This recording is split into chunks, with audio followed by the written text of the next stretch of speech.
What do you make of his actions since coming out a week ago from the Walter Reed National Military Medical Center in Bethesda, Maryland? Is this the same person that you saw on a day-to-day basis, or do you believe he has changed?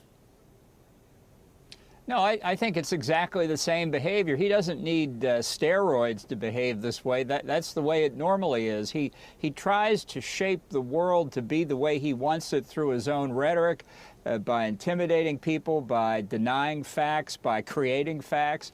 And he's trying to do the same thing here. I think what is increasing the pressure is the proximity of the election, because he can see the numbers like anybody can. He's in trouble, and he doesn't have a strategy to turn it around.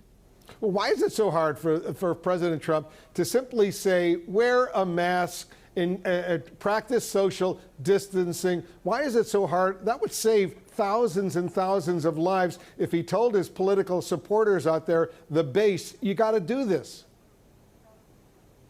Yeah, it certainly would have, and I think they would have gone along. I think they would have followed his lead. But if you go right back to the very beginning, and I mean really at the end of last year, even before the first signs were raised in this country, there was no effort by the president to develop a strategy against contingencies of what might happen with the disease. It was exactly the opposite. He denied the reality of it. He denied there was a problem in China, and he denied the possibility that problem could come here. It's the same approach. If I say there's no problem, if I say it's going to go away in the spring, it will go away in the spring. You know, the virus didn't get the memo, and we're now paying the consequences. But this is Donald Trump at work, and a second term will be no different and probably will be worse than the first term. Yeah, that's why you're not supporting him. No, I suspect he doesn't even know that some of them are going on. The president has never been interested in learning about facts he doesn't know about, except to the vital extent that they affect his re-election campaign. And I suspect in a world where he generally doesn't pay much attention to intelligence briefings, right now he's probably paying almost no attention at all.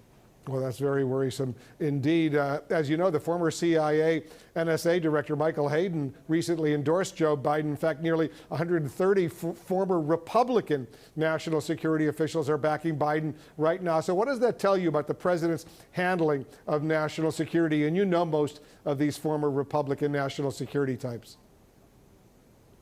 Yeah, well, I'm not backing Biden, just to be clear. I'm going to write in the name of another Republican. But the fact is the president doesn't have his own philosophy. He doesn't have a grand strategy. He's not a conservative Republican. It's perfectly all right for conservatives not to support him.